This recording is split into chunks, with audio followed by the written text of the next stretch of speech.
Olá, seja bem-vindo, seja bem-vinda para mais uma aula.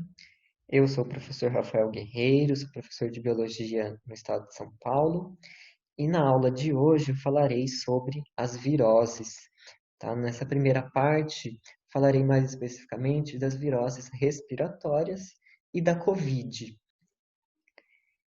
Nas próximas partes, abordarei outras viroses. Portanto, se você gostar do meu canal, não esqueça de se inscrever. Antes de começar, aquele lembrete de que você pode aumentar a velocidade de reprodução do seu vídeo, tá certo? Essa aula, ela é um pouco extensa e essa é uma escolha que eu faço porque eu acredito que seja mais fácil um aprendizado em que haja uma explicação mais detalhada, né, que entendam os processos. E não me agrada uma aula que seja somente em tópicos que vocês precisem decorar, tá certo? Então, se acharem muito longa, vocês têm essa opção de acelerar o vídeo, tá certo? Então, vamos começar. Bom, antes da gente começar, né, o que que vem a ser uma virose? Então, virose é qualquer doença que vai ser causada por um vírus, ok? Na maior parte das vezes, tá? Não existe um tratamento específico, tá? Para os vírus. Como eu falei lá na aula das características gerais, os vírus, eles não são nem totalmente considerados seres vivos, tá certo? Então, é muito difícil nós combatermos um vírus com um medicamento, com qualquer tipo de tratamento. Diferentemente das bactérias, né, que são seres vivos e possuem um metabolismo próprio, um antibiótico não vai ter efeito sobre um vírus. Então, os antibióticos, eles matam bactérias, porque eles vão causar alguma alteração no metabolismo dessa bactéria. O vírus, como ele não tem um metabolismo próprio, ele usa o metabolismo da própria célula hospedeira, o antibiótico não vai ter efeito contra ele, certo? E ele vai estar dentro de uma célula, o que dificulta ainda mais que o medicamento tenha contato com esse vírus. E aí, então, sabendo disso, nós não devemos usar antibióticos de forma indiscriminada, porque quando a gente faz isso, a gente, além de não tratar a doença causada por vírus, a virose, a gente está matando muitas bactérias benéficas do nosso corpo. Além disso, a gente está selecionando bactérias que são resistentes àquele antibiótico. E aí, quando for preciso utilizar um antibiótico para combater uma infecção bacteriana, esse antibiótico não vai mais ter efeito sobre aquela bactéria. Então, os antibióticos precisam ser tomados com muita cautela, com acompanhamento médico e nunca para se tratar uma virose. E aí, então, o que é feito quando uma pessoa pega uma virose são os procedimentos de suporte. E o que que seriam esses procedimentos de suporte? É você oferecer condições para que a pessoa, o próprio organismo dela, elimine o vírus. Tá? A gente dá tempo para o organismo eliminar naturalmente o vírus com o seu próprio sistema imunológico, ok? Então, assim que a gente trata uma virose. Além disso, a gente controla os sintomas. Então, os sintomas, lembrando, né, são os efeitos da doença no corpo, o que acontece com o organismo que está com aquela doença. E aí, então, muitas vezes esses sintomas podem ser mais prejudiciais do que do que o próprio vírus, tá? Então, o corpo pode ter uma reação àquele vírus ou bactéria que vai ser mais danosa do que se não houvesse essa reação. Então, por exemplo, a febre, né? A febre é uma resposta do organismo para tentar combater aquele agente infeccioso, né? Aquele agente estranho que está dentro do corpo. Porém, quando a febre se torna muito mais alta, ou por um tempo muito longo, ela acaba prejudicando, tendo outras consequências piores para o organismo, como uma convulsão, né? E quadros mais graves. Então, a gente controla esses sintomas que são muito intensos, né? Então, a gente toma um medicamento antitérmico que vai controlar a febre, por exemplo. A gente toma medicamentos que vão aliviar esses sintomas, tá? Porque às vezes o sintoma ele é incômodo, né? Então, se a gente pensa um congestionamento nasal que vai dificultar a respiração, enfim. Quando a gente fala de virose, a primeira que vem à nossa mente é a Covid, tá certo? Afinal, estamos vivendo uma pandemia dessa doença que é causada por um vírus. Então, estamos numa situação bastante atípica, né? E o que que vem a ser uma pandemia, então? Então, antes da gente entender o termo pandemia, a gente precisa entender o que é uma epidemia, tá? Que é uma rápida disseminação de uma doença sobre um grande número de pessoas em uma determinada população, e isso em um curto período de tempo. Já uma pandemia, ela é uma epidemia, ou seja, é essa disseminação da doença em muitas pessoas em curto período de tempo que vai se espalhar em uma grande área geográfica, tá? Então, muitos países, mais de um continente vai ter essa epidemia ocorrendo, tá? Então, é o que a gente está observando com a Covid, né? Ela se tornou global, o mundo inteiro está tendo a disseminação dessa doença. E uma terceira palavra, que é a endemia, só para colocar a diferença, é quando essa propagação da doença ela é restrita a uma única área, tá certo? Então, uma doença endêmica, ela só ocorre em uma região específica, tá? Então, por exemplo, a febre amarela, ela é endêmica de algumas regiões do Brasil, tá certo? E não do Brasil inteiro.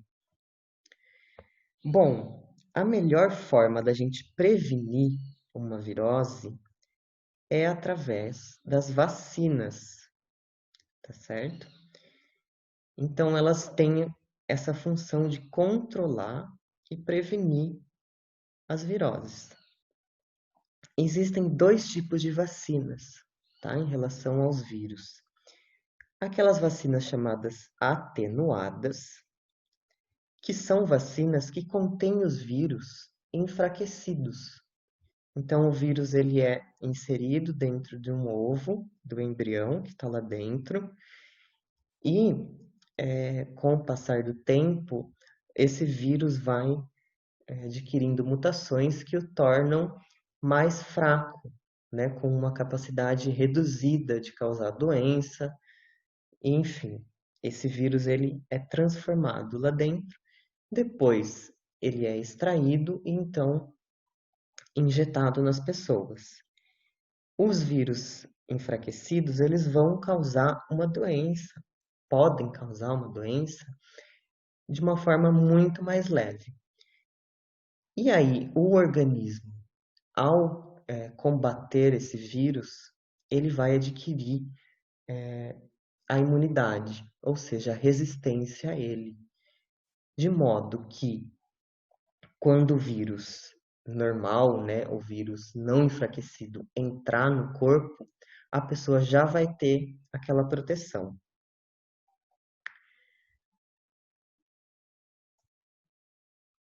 E o segundo tipo de vacina são as vacinas inativadas, tá? Que aí o vírus, ele não está enfraquecido.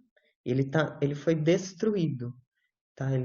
Seja por calor, seja por radiação, e então ele não vai ter capacidade de se reproduzir dentro do organismo. O vírus enfraquecido, ele se reproduz dentro do organismo, mas ele não causa a doença de forma grave. Já o vírus que está destruído, ele não vai ter essa capacidade. Ou também uma vacina inativada pode ser composta por somente parte daquele vírus. Por exemplo, só aquelas glicoproteínas que estão no capsídeo. Tá? Então, são partes do vírus e não o vírus inteiro. E aí, o que acontece quando a gente toma uma vacina, basicamente é que ela vai induzir o sistema imunológico a produzir os anticorpos, tá? Contra aquele patógeno, aquele vírus. O que é um anticorpo? Um anticorpo é um tipo de proteína que o sistema imunológico, as células de defesa do nosso corpo produzem, né? Os glóbulos brancos produzem, que é, então, uma forma de combater esse agente estranho que está lá dentro do organismo. Como que o anticorpo atua? Né? Então, o anticorpo ele vai se ligar àquelas proteínas lá do vírus, né? Do envelope ou do capsídeo do vírus, e se ligando a essas proteínas, esse anticorpo vai impedir que ele entre numa célula ou vai servir como uma mensagem para outras células, para outros glóbulos brancos fagocitarem aquele vírus, ou seja, envolverem aquele vírus e destruí-lo, tá certo? Então é dessa forma que o anticorpo atua, de uma forma bem resumida. Em uma aula futura, eu vou falar somente das vacinas e aí eu explico melhor como é esse processo. Então aqui é só uma pincelada para a gente entender como funciona uma vacina. Então, a vacina induz o sistema imunológico a produzir esses anticorpos. Afinal, a gente está introduzindo no nosso corpo aquele vírus enfraquecido ou parte daquele vírus. E de modo que, quando nós entramos em contato com o patógeno, o vírus propriamente dito, né, que vai estar no ambiente, por nós já estarmos imunizados, já termos esse anticorpo, aquele vírus não vai conseguir se multiplicar lá dentro, porque o nosso corpo imediatamente vai reconhecer aquele vírus como algo prejudicial e já vai combatê-lo, tá? Então não vai dar tempo do vírus se multiplicar lá dentro. É isso que uma vacina faz. Então ela possibilita que o nosso corpo reconheça aquele vírus muito mais rápido e já combata ele antes de que ele comece a se multiplicar e cause a doença. E aí a gente evita também que ele seja retransmitido, que ele seja passado para uma outra pessoa, porque ele não está se reproduzindo. Então a vacinação, além de proteger a si próprio, né, é um ato de solidariedade também com as pessoas que não podem se vacinar, tá? Então, muitas pessoas não podem tomar uma vacina, seja porque ela tenha uma alergia a algum componente da vacina, seja porque ela possui um sistema imunológico debilitado, ela tem uma imunodeficiência, né? Ou ela tem alguma doença crônica que impossibilite ela de tomar essa vacina, tá? Então, algumas pessoas não podem tomar a vacina. Por isso que é importante que a grande maioria das pessoas se vacinem, porque aí ocorre o que a gente chama de imunidade de rebanho. E para explicar melhor isso, eu trouxe aqui uma animação para vocês entenderem, então, como que essa imunidade ou imunização de rebanho vai ocorrer.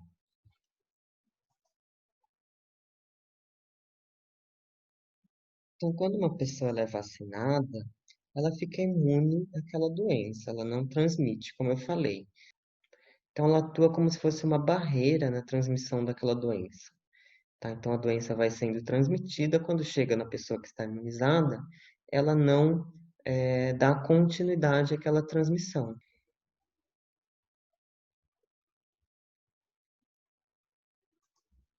Então, vamos imaginar que se uma doença ela é transmitida a uma taxa de 2 pessoas por pessoa contaminada, a gente vai tendo essa transmissão dessa forma.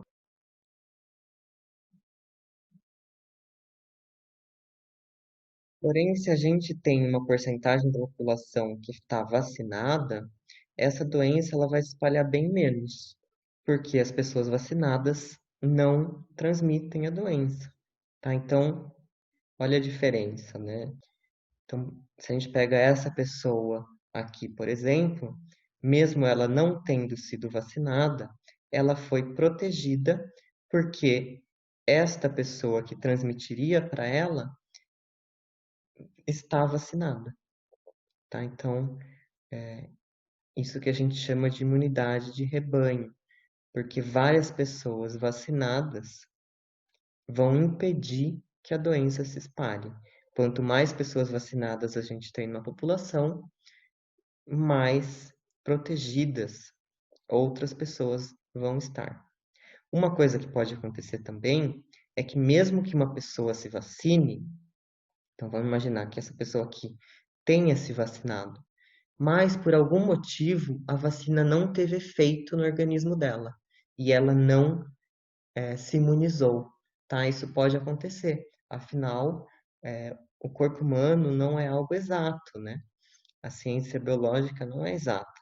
Então pode acontecer de uma pessoa que mesmo tendo se vacinado, não se imunizou, tá? O corpo dela não foi capaz de proteger, de produzir aqueles anticorpos, ou enfim, por qualquer outro motivo.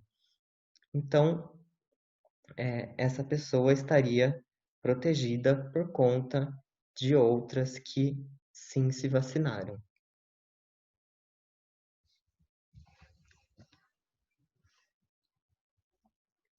Outra questão também é que no meio dessa população nós podemos ter pessoas que pertençam a grupos de maior risco. O que que isso quer dizer? Grupos que sofreriam mais com aquela doença e que não podem se vacinar também. Então, às vezes uma criança é mais suscetível, ou uma pessoa idosa, uma pessoa que tenha o sistema imunológico comprometido, tem uma imunodeficiência, enfim. E pela imunidade de rebanho, essas pessoas estariam protegidas também. Mas se as pessoas não se vacinam, aí elas colocam em risco essas pessoas que não podem se vacinar.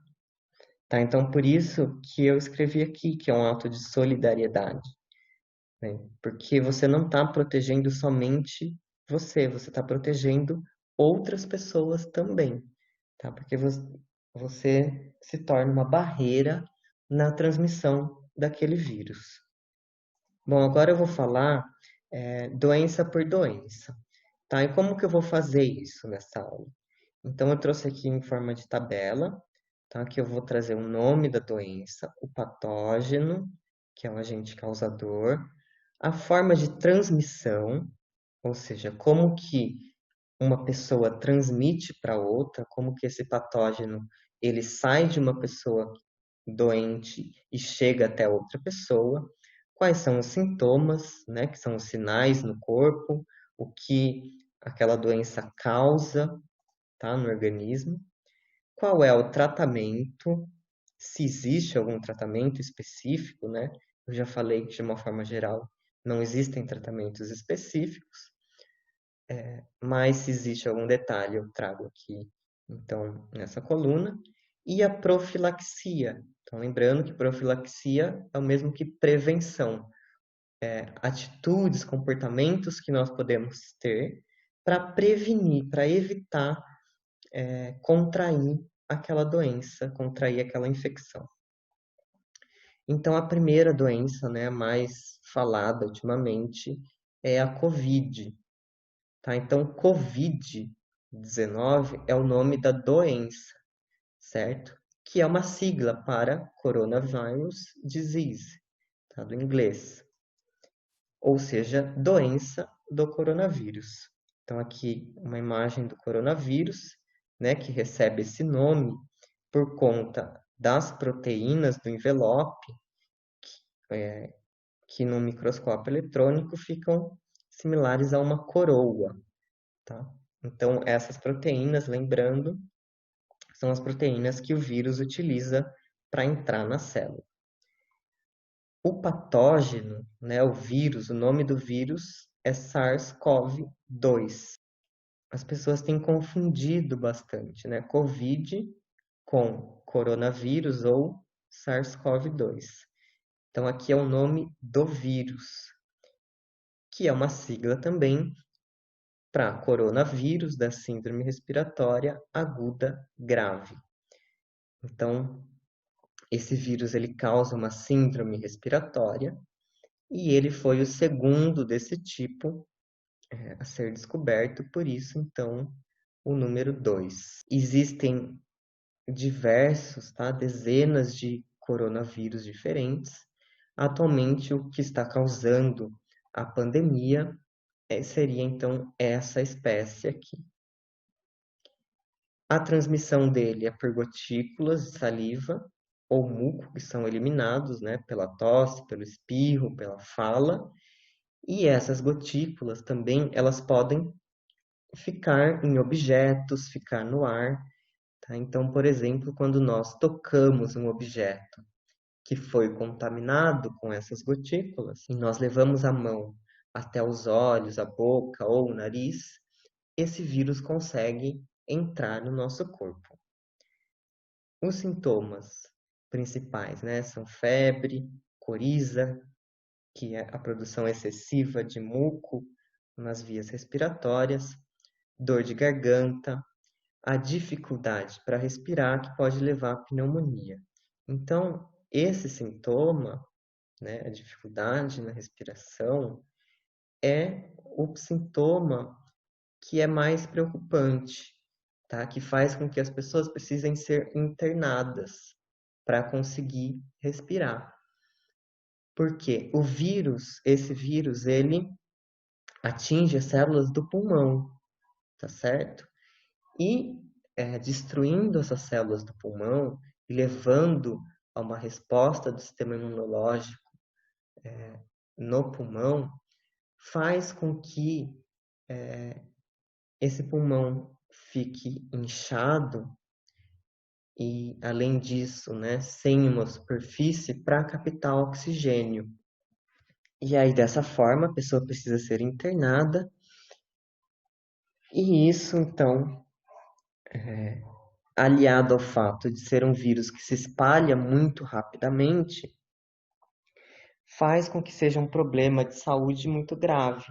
Tá? Então, apesar de não ter outros sintomas muito preocupantes, esse fato de que muitas pessoas precisam ser hospitalizadas, internadas, aumenta o número de mortes em decorrência dessa doença.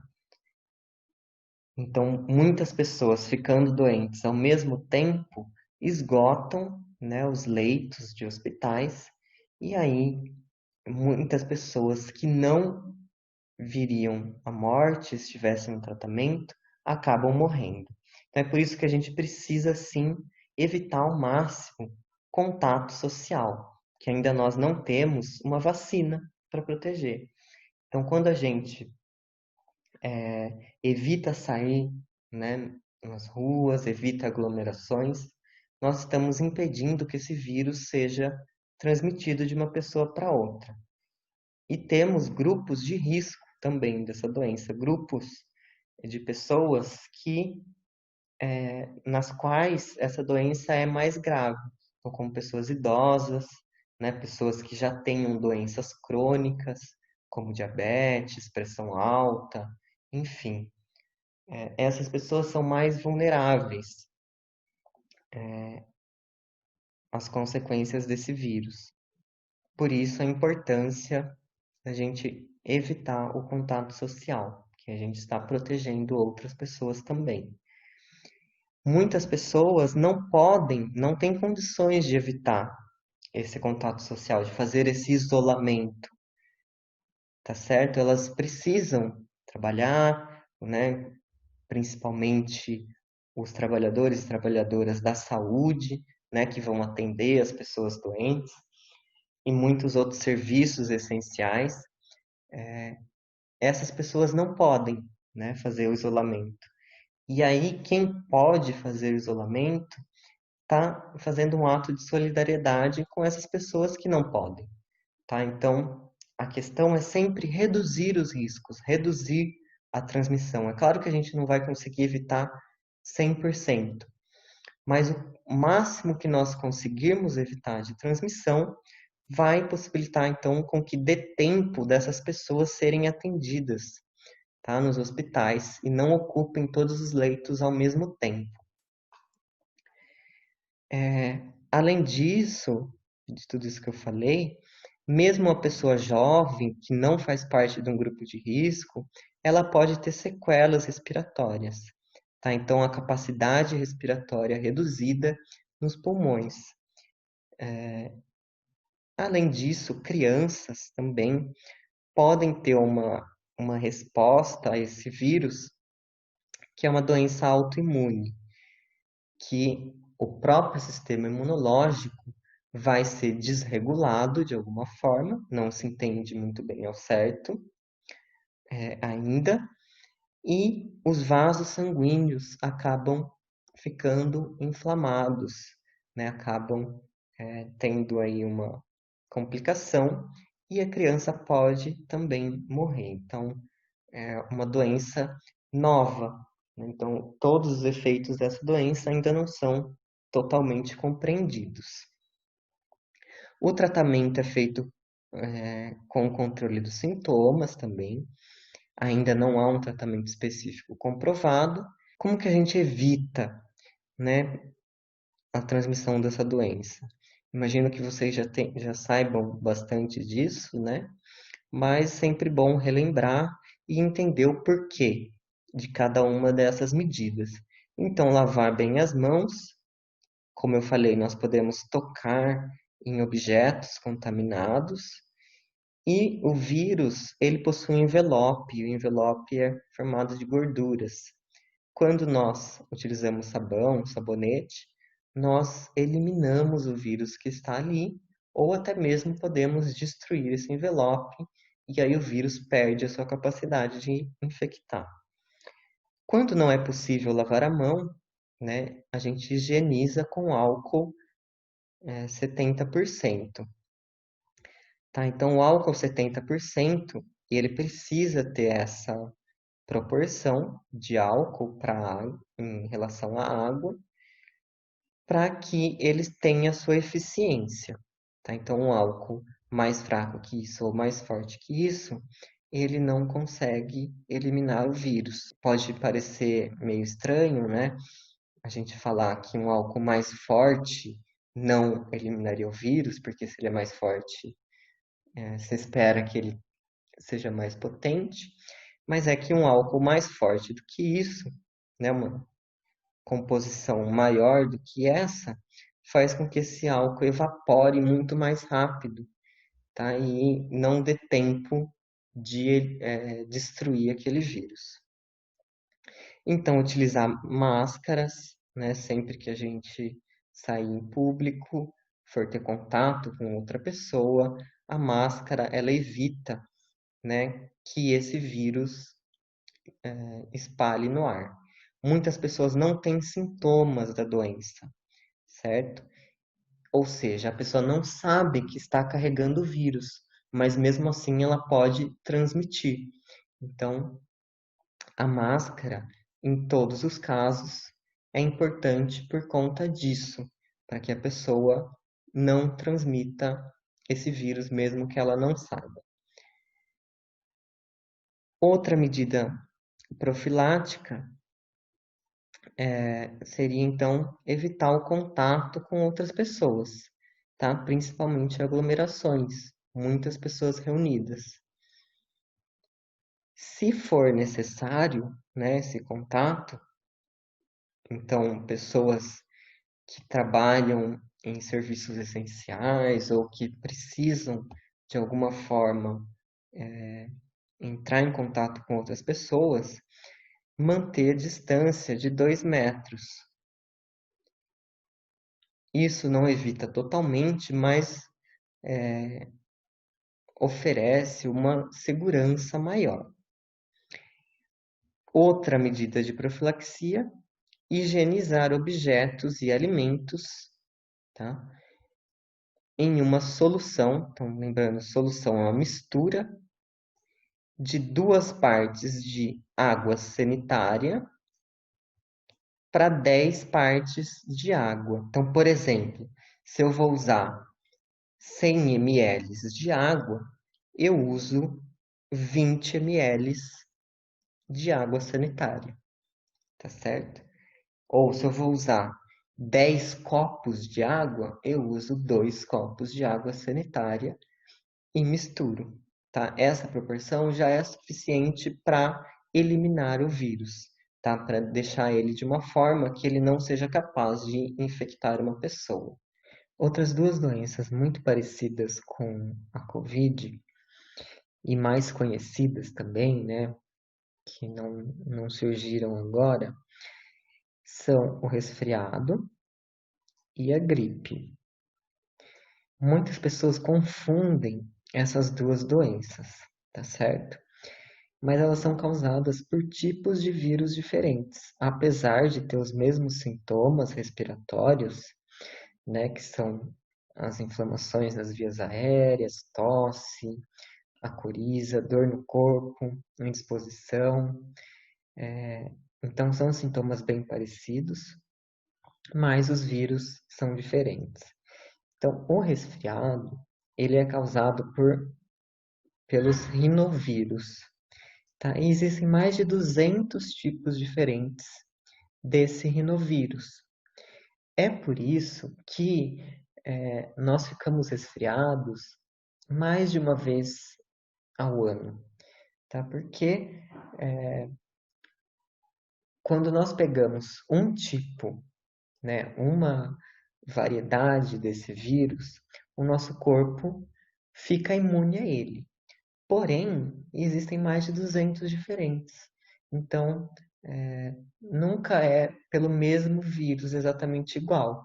Mas se ele sofre uma pequena alteração ou é outro dentro desses mais de 200, a gente fica doente novamente.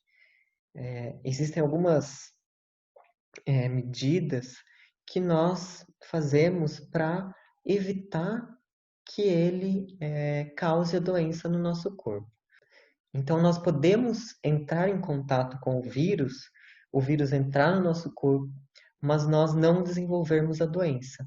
O que vai dizer se nós vamos ou não ter os sintomas vai ser o estado do nosso sistema imunológico, nosso sistema de defesa. Então, hábitos saudáveis, de uma forma geral, eles aumentam a nossa imunidade. Então, uma alimentação saudável, rica em vitaminas, atividades físicas a longo prazo, tudo isso são medidas que fortalecem o nosso sistema imunológico. Além disso, medidas que evitem que a nossa imunidade abaixe temporariamente. Então, mudanças muito abruptas de temperatura ou muito tempo exposto ao frio, essas coisas diminuem a nossa imunidade e aí o vírus que já estava no ambiente, já estava no nosso corpo, consegue se multiplicar mais e aí nós teremos a doença. Tá? Então, o frio, ele não causa o resfriado ou a gripe, mas ele diminui as nossas é, imunidades e aí sim esse vírus encontra um ambiente mais propício para se reproduzir. A diferença, então, do resfriado para a gripe é que a gripe ela vai ter geralmente sintomas mais intensos, tá certo? E complicações respiratórias, como asma, bronquite, podendo chegar até uma pneumonia. E no caso de pessoas idosas, essa pneumonia pode ser letal. Então, é por isso que os idosos são um grupo de risco da gripe e têm preferência na vacinação.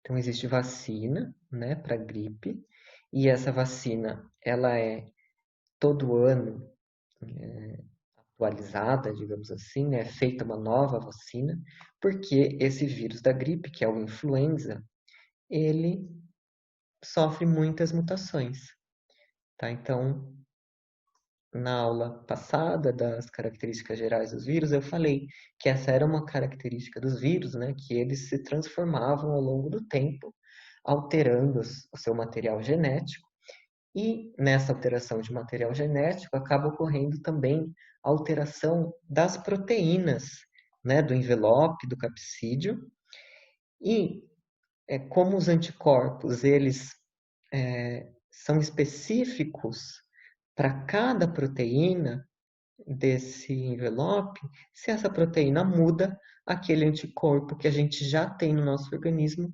não serve mais para aquele novo vírus, tá? Então, é por isso que muitos vírus é difícil a gente produzir uma vacina, porque eles estão o tempo todo mudando, e aí o anticorpo que é produzido já não serve mais, tá certo?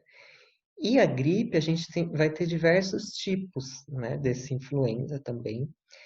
Muitos desses tipos são gripes de animais domésticos, né? Então, a gripe aviária nos frangos, a gripe suína nos porcos, que são parasitados por esse vírus.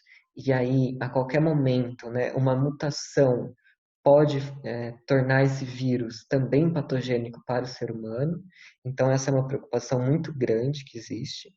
Tá? Então, os ambientes em que esses animais são criados, né, porcos, frangos principalmente, eles são verdadeiros meios, né, de surgimento de vírus novos que podem ser muito letais para o ser humano, tá certo? Então, existiram alguns surtos, né, dessas gripes. E aí, um tempo atrás existiu um surto também da gripe H1N1. Essas siglas, né, esse código, nada mais é do que o tipo de proteínas que existem no envelope do vírus influenza. Então, H1N1 significa que a proteína H do tipo 1, a proteína N do tipo 1, e podem ter variações nessas proteínas, e aí novos vírus vão surgindo, né, H1N6 e por aí vai. Então, mas são viroses respiratórias também. Tá? Então, tanto a Covid quanto o resfriado e a gripe são doenças parecidas, mas que vão ter as suas peculiaridades na letalidade, na taxa de transmissão, né, na gravidade. O resfriado seria a mais comum e menos preocupante. Geralmente, né, quando nós temos esses sintomas, que a gente fala que são sintomas gripais ou síndrome gripal, né, que é esse conjunto de sintomas muito parecidos, e a gente vai ao médico, a gente recebe o diagnóstico de que é uma virose, né? Até fazem algumas brincadeiras, né? Quando o médico não sabe o que é, diz que é uma virose. E, de fato, arriscando esse palpite, né, de virose, existe muita chance dele realmente acertar, porque existem muitos tipos diferentes de vírus, tá, que podem causar essa síndrome gripal. E aí a gente chama, então, do nome genérico virose. Mas lembrando que virose é qualquer doença que é causada por um vírus, tá certo? Vão ter viroses sexualmente transmissíveis também, que eu vou falar na próxima aula, tá certo? Então, aqui nesse quadro, quem tiver interesse de dar um pausa aí no vídeo para olhar com mais calma as diferenças nos sintomas, né, entre o coronavírus, o resfriado e a gripe, tá certo? Então, são realmente doenças muito parecidas. O problema do coronavírus é, então, a sua taxa de transmissão e a necessidade que muitas pessoas têm de usar equipamentos para conseguir respirar. Isso faz com que essa doença seja muito preocupante. Então era isso nessa primeira parte da aula. Espero que vocês tenham gostado. Não esqueça de seguir o canal, né, para receber as aulas futuras e a próxima parte desse assunto, em que eu falarei de outras viroses. E deixe abaixo dúvidas, sugestões ou críticas. E até uma próxima!